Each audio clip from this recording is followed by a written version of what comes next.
एक दिन कालू के घर शाम के वक्त डोरबेल बजती है। लगता है न्यूज़पेपर वाला आ गया है। ये बोलकर जैसे ही कालू बाहर जाकर न्यूज़पेपर उठाकर उसे पढ़ने के लिए खोलता है तो उसमें खून से लिखा होता है, आज तेरा आखिरी दिन भी खत्म हुआ। उल्टी गिनती शुरू कर दे क्योंकि मैं वापस आ गई हूँ। नहीं नहीं नहीं, ऐसा नहीं हो सकता, कुछ नहीं होगा मुझे। तभी एक चिड़िया साइकिल चलाते हुए घंटी बजाती है और एक अखबार कालू के ऊपर फेंकती है। कालू उस भूतिया चिड़िया की आत्मा को देखकर डर जाता है और डरते हुए उस अखबार को खोलता है। मैं वापस आ गई हूँ और तुझसे बदला लेकर ही रहूंगी। नहीं नहीं नहीं नहीं, ये सब झूठ है माँ, जल्दी बाहर आओ। क्या हुआ? तुम इतनी आवाज क्यों लगा रही हो? देखो इस अखबार में खून से क्या लिखा है। कालू के कहने पर सुंदरी कौवी उस अखबार को पढ़ती है जिसमें नॉर्मली दैनिक समाचार लिखा हुआ था। कुछ भी तो नहीं लिखा, कोई खून वून नहीं है। तुम पागल हो गए हो क्या? जाओ थोड़ी देर जाकर सो जाओ। ये सुनकर कालू कौवा सोने के लिए चला जाता है। कुछ देर बाद जैसे ही कालू अपनी आंखें खोलता है तो उसके सामने भूतिया टूनी चिड़िया की आत्मा होती है। क्यों कालू, नींद पूरी हुई या नहीं? चल कोई बात नहीं, मैं वापस आ गई हूँ, तुझे हमेशा के लिए सुला देती हूँ। मुझे छोड़ दो, अरे छोड़ दो मुझे, भगवान के लिए मुझे बख्श दो, मैं मरना नहीं चाहता। मरना तो मैं भी नहीं चाहती थी, तूने मुझे मार दिया, इसलिए मरने के लिए तुम तैयार हो जाओ। ये कहते ही भूतिया टूनी चिड़िया की आत्मा कालू को जान से मार डालती है। जिसके बाद भूतिया टूनी चिड़िया की आत्मा हरी तोता के घर आगे साइकिल की घंटी बजाकर अखबार फेंकते हुए बोलती है, अखबार ले लो, ताज़ा अखबार ले लो, खबर पढ़ लो, ताज़ी ताज़ी खबर पढ़ लो। आवाज सुनकर हरी तोता अखबार को जैसे ही पढ़ने के लिए खोलता है तो उसमें खून से लिखा होता है, तेरा समय भी पूरा हो चुका है, अब तुझे तेरे कर्मों की सजा जरूर मिलेगी। चंद पल की जिंदगी जितना जीना चाहता है जी ले, क्योंकि मैं वापस आ चुकी हूँ। टोनी नहीं नहीं, वो नहीं आ सकती, उसे तो हमने ठिकाने लगा दिया था।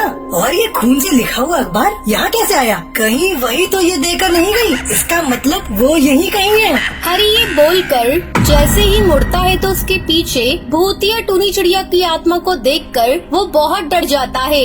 सही बोला, तू मैं यही हूँ तेरे पास, पर तूने मुझे अभी तक याद भी नहीं किया। खैर, वैसे भी कोई अपने गुनाहों को इतनी जल्दी भुला भी कैसे सकता है। मुझे माफ कर दो, मैंने जो तुम्हारे साथ किया उसके लिए मुझे माफ कर दो। मेरा परिवार है, उनके खातिर छोड़ दो। जाऊंगी, जरूर जाऊंगी, लेकिन तेरी जान लेकर जाऊंगी, तुझसे अपना बदला लेकर ही रहूंगी। मेरा भी तो परिवार था, मुझे भी उनके साथ रहना था, मेरे बिना कैसे रह रहे होंगे ये सोचा तुमने? क्या तेरी माफी से वो सब चीज मैं भूल पाऊंगी? नहीं, बिल्कुल नहीं। हिसाब तो पूरा तब होगा जब मौत के बदले मौत दी जाएगी। ये कहते ही भूतिया टूनी चिड़िया की आत्मा उसके पेट में चाकू मार देती है। मार डाला, इसे भी मार डाला, अब बस बंटी कबूतर बचा है, उसे भी ठिकाने लगा दो, तभी मेरा इंतकाम पूरा होगा। अब वो बंटी को भी इसी तरह न्यूज़पेपर देकर उसे मारने वाली होती है कि तभी उसकी पत्नी टुनटुनी उसके सामने आकर उससे कहती है, नहीं नहीं, मैं तुम्हें अपने पति को मारने नहीं दूंगी, तुम्हें जो कहना है मुझसे कहो। मैं निर्दोष पक्षियों को नहीं मारती, बेहतर होगा तू मेरे सामने से हट जा, आज इसकी किए की सजा इसको देकर ही रहूंगी। तुम्हारा पति कोई दूध का धुला नहीं है, इसकी कड़वी सच्चाई मैं तुम्हें आज बताती हूँ। 1 साल पहले की बात है, मैं टूनी अखबार बांटने का काम किया करती थी। ऐसे ही एक दिन सारे अखबार मैंने बांट दिए, तभी बॉस कालू ने बोला, अरे बंटी तो आज रात को नहीं आ पाएगा, तो हमारे न्यूज़पेपर दूसरे डिपार्टमेंट तक कैसे डिलीवर होंगे? अगर ये पेपर रात में नहीं पहुँचे तो सुबह भी पक्षियों तक नहीं पहुँच पाएंगे। जो ये काम करेगा उसे मैं एक्स्ट्रा चार्जेस दूंगा। अगर मैं इस चीज के लिए हाँ कर दूं, तो मैं माँ की आंखों का इलाज करवा पाऊंगी इन पैसों से। सर, मैं करूंगी ये काम। फिर टोनी बॉस से एड्रेस लेकर रात में न्यूज़पेपर के बंडल को लेकर दूसरे डिपार्टमेंट जाने के लिए निकल जाती है, लेकिन रास्ते में बंटी, कालू और हरी उसे रोक लेते हैं। छोड़ दीजिए मुझे सर, आपको शर्म नहीं आती? अपने ही ऑफिस के एम्प्लॉय के साथ आप बदतमीजी कर रहे हैं, जाने दीजिए मुझे। ये कहकर टोनी चिड़िया वहाँ से भागने लगती है। तभी वो तीरों से चाकू मार के उसे जमीन में दफना देते हैं। बताओ क्या गलती थी मेरी? सिर्फ अपनी माँ का सोचकर मैं उस रात निकली, लेकिन इन दरिंदे पक्षियों ने, जिसमें तुम्हारा पति शामिल था, उन सब ने मेरे साथ गलत किया और मुझे मार डाला, इसलिए मैंने मार डालूंगी। ये बोलकर भूतिया चिड़िया की आत्मा उसके पति बंटी को भी मार डालती है और अपना बदला लेकर वो हमेशा के लिए चली जाती है। शाम के वक्त टोनी चिड़िया और सुंदरी कौवी अपनी बिरयानी का ठेला लेकर जा रही थी। अरे बिरयानी ले लो, बिरयानी ताज़ा ताज़ा गरम गरम बिरयानी, लाजवाब चिकन वाली मजेदार बिरयानी, जल्दी जल्दी ले लो, कहीं ऐसा ना हो कि खत्म हो जाए। उन दोनों की आवाज सुनकर हरी तोता आकर कहता है, अरे चिड़िया, बिरयानी कैसी दी? जरा एक प्लेट देना। हाँ हाँ बेटा, ये ले लो और खाकर बताओ कैसी है। अरे वाह, ये तो बहुत अच्छी बिरयानी है, लेकिन इसमें हड्डी के टुकड़े हैं। हाँ तो होंगी ही, इसमें पक्षियों की हड्डी और मांस के टुकड़े हैं। माँ जी जरा इसे और बिरयानी डालना तो। क्या? पक्षियों के मांस और हड्डियों के टुकड़े? ये क्या खिला दिया आपने? मेरा धर्म भ्रष्ट कर दिया। अब जब खा ही लिया है तो और खा लो, क्योंकि उसके बाद तो तुम मार दिए जाओगे। ये तुम क्या बोल रही हो? छोड़ दो मुझे। ये सुनते ही दोनों सास बहू हरी को एक झटके में मार देती है और बाद में उसकी बिरयानी बनाकर फिर से बेचने लगती है। जो भी पक्षी बिरयानी खाता वो दोनों ने मार डालती। ऐसे ही अगले दिन शाम को टुनटुनी नाम की चिड़िया अपने घर जा रही थी। अरे आज कुछ पका हुआ मिल जाता तो घर ले जाती, खाना नहीं पकाना पड़ता, आज वैसे भी बहुत थक गई हूँ। तभी टुनटुनी बिरयानी बेचने वाली भूतिया चिड़िया की आत्मा को देखती है। अरे बहन, जरा 1 किलो बिरयानी पैक करना और 1 प्लेट खाने के लिए देना, बहुत भूख लग रही है। तभी सुंदरी कौवी उसे बिरयानी खाने के लिए देती है। अरे ये बिरयानी कुछ अलग सी है, इसमें ऐसा क्या है इस बिरयानी के अंदर? बताओ मुझे। ये आम बिरयानी नहीं है, ये तुम जैसे पक्षियों की बिरयानी है। अब तो तेरा मरना तय है, कोई नहीं आएगा तुझे बचाने। तेरा भी वही होगा जो बाकी पक्षियों का हुआ है, बिरयानी बनेगी। छोड़ो मुझे, छोड़ो छोड़ो, मेरा पति मेरा इंतजार कर रहा होगा। अब तो तेरी सीधा स्वर्ग की टिकट कटेगी। ज्यादा बुरा लग रहा है तो अपने पति का एड्रेस बता दो, उसे भी हम बिरयानी बनाकर तेरे पास पहुंचा देंगे। भूतिया टोनी चिड़िया की आत्मा इसी तरह पक्षियों को अपनी बिरयानी के जाल में फंसा लेती है और फिर उन्हें खिलाकर उन्हें मार डालती है। बिरयानी वाली सास बहू का सिलसिला यूं ही चलता रहता है। पर एक दिन उन दोनों को ये सब करता हुआ बंटी कबूतर देख लेता है। क्या तुम्हें रत्ती भर भी शर्म नहीं है कि तुम दोनों इतने मासूम पक्षियों की जान लेकर उन्हें मार रही हो? मैं पूछता हूँ, आखिर तुम ये सब क्यों कर रही हो? ये सब करने की हमारी खास वजह है, क्योंकि हम दोनों के साथ पक्षियों ने बहुत बुरा किया है। कुछ महीने पहले की बात है, मेरा नाम टोनी था। मैं अपनी सास सुंदरी कौवी के साथ इसी जंगल में रहा करती थी। मुझे और मेरी सास को बिरयानी बहुत पसंद थी।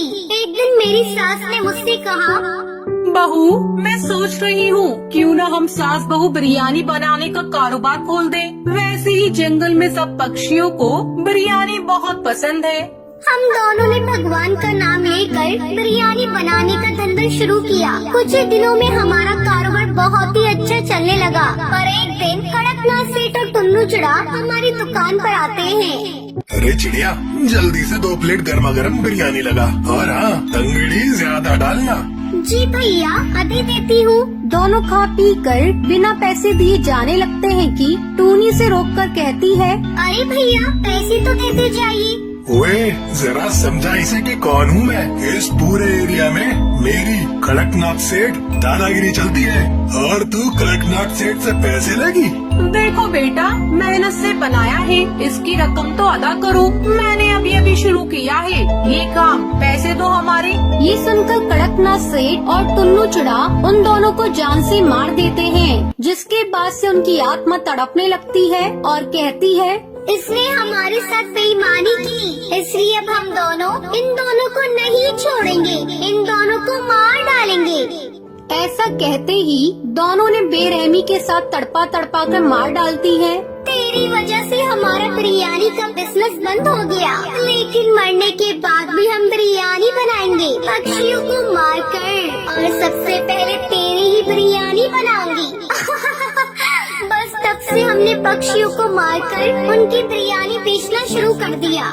देखो, मेरी बात मानो तो तुम दोनों को मुक्ति ले लेनी चाहिए। वैसे भी तुम दोनों ने अपना बदला तो उन गुंडों से ले ही लिया है। क्यों मासूम पक्षियों की जान लेकर अपने ऊपर पाप चढ़ा रही हो? हाँ, तुम सही कह रहे हो, हमें यहाँ से चले जाना चाहिए। ऐसा बोलते ही उन दोनों भूतिया चिड़िया की आत्मा को मुक्ति मिल जाती है और वो हमेशा के लिए चली जाती है। गोरखपुर जंगल में टूनी चिड़िया नाम की एक चिड़िया रहती थी। वो जंगल के सरपंच कड़कनाथ सेठ की बेटी थी। टूनी चिड़िया जंगल के कालू कौवे से बहुत प्यार करती थी। कालू कौवा जंगल में गोबर उठाने का काम करता था। एक दिन, कालू कौवे, मुझे डर है कि मेरे पापा हमारे रिश्ते के लिए तैयार होंगे या नहीं। मैं तुमसे बहुत प्यार करती हूँ, मैं तुम्हारे बिना नहीं जी सकती। तो टुनी, हम दोनों छुप कर शादी कर लेते हैं कल नदी के पास वाले मंदिर में। हाँ कालू कौवे, ये सही रहेगा हम दोनों के लिए। अगले दिन टूनी चिड़िया तैयार होकर मंदिर आ जाती है। फिर वो कालू कौवे के साथ शादी कर लेती है। तभी मोंटू कबूतर उसे देख लेता है। अरे, ये तो कड़कनाथ की बेटी टूनी चिड़िया है। ओहो, इसने तो जंगल के गोबर उठाने वाले कालू कौवे से शादी कर ली। ये बात मुझे कड़कनाथ सेठ को बतानी होगी। फिर वो कड़कनाथ सेठ को सब बात बता देता है। वो गुस्से में उड़ता हुआ मंदिर आता है। टूनी चिड़िया, ये तूने क्या किया? तुझे जरा भी शर्म नहीं आई? अपने बाप का नाम मिट्टी में मिलाते हुए तू एक गोबर उठाने वाले कौवे से शादी कर रही है? कड़कनाथ सेठ, ये मेरी बीवी है, आप इसके साथ ऐसे बात नहीं कर सकते। तेरी इतनी हिम्मत हमारे साथ ऐसे बात करेगा? मैं तुझे नहीं छोड़ूंगा। पापा, मैं कालू कौवे से बहुत प्यार करती हूँ, हमें जाने दो, हमें माफ कर दो। कड़कनाथ सेठ अपने आदमियों को कालू कौवे को मारने का आदेश देता है। वो कालू कौवे को बहुत मारते हैं और उसकी लाश नदी में डाल देते हैं। मेरा पति जिंदा नहीं रहा तो मुझे जीने का कोई हक नहीं। मैं भी तुम्हारे पास आ रही हूँ कालू कौवे। ये कहकर टूनी चिड़िया नदी में कूदकर अपनी जान दे देती है। ऐसे ही काफी दिन गुजर जाते हैं। अब जंगल में किसी भी चिड़िया की शादी होती थी, टूनी चिड़िया की आत्मा उस चिड़िया को मारकर उसकी डोली में बैठ जाती थी। ये बात सारे जंगल में आग की तरह फैल गई थी। सब लोग बहुत ज्यादा डरे हुए थे। एक दिन टुनटुनी चिड़िया नाम की चिड़िया अपनी डोली में बैठकर अपने ससुराल जा रही थी। उसकी डोली उठाने वाला सोनू कबूतर कहता है, टुनटुनी बहन, हम जरा पानी पी कर आते हैं, आप इंतजार कीजिए। कोई नहीं भैया, आप जाइए। तभी उसे डरावनी आवाजें सुनाई देती हैं। ये कैसी आवाजें हैं? तभी टूनी चिड़िया की आत्मा वहाँ पर आ जाती है। ये चिड़िया, मैं तुझे नहीं छोड़ूंगी, तुझे भी मार दूंगी और चिड़ियाओं की तरह तेरी डोली भी तेरे ससुराल नहीं जाएगी। जाओ यहाँ से। नहीं, मैं नहीं जाऊंगी जब तक तुझे मार न दूं। ये तुम क्या बोल रही हो? तुम कौन हो? मुझे जाने दो। ये चिड़िया, मैं तुझे नहीं छोड़ूंगी, तुझे मार दूंगी। जैसे मुझे मारा गया था वैसे तुझे मार दूंगी, तेरी शादी भी होने नहीं दूंगी। ये तुम क्या बोल रही हो? तुम कौन हो? मुझे जाने दो। नहीं, मैं तुझे नहीं छोड़ूंगी। मेरे पति को मार दिया, मुझे उसके साथ जीने नहीं दिया। मैं इस जंगल की किसी भी चिड़िया को दुल्हन बनने नहीं दूंगी।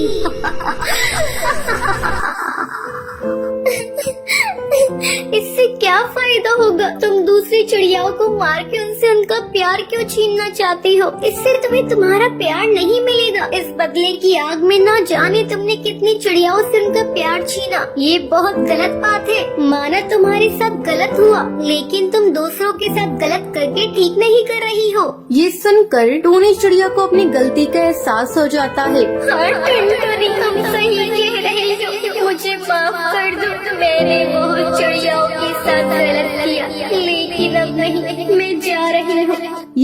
देखकर टूनी चिड़िया की आत्मा वहाँ से चली जाती है। अब उस जंगल में खुशी खुशी चिड़ियाओं की डोली उनके ससुराल जाती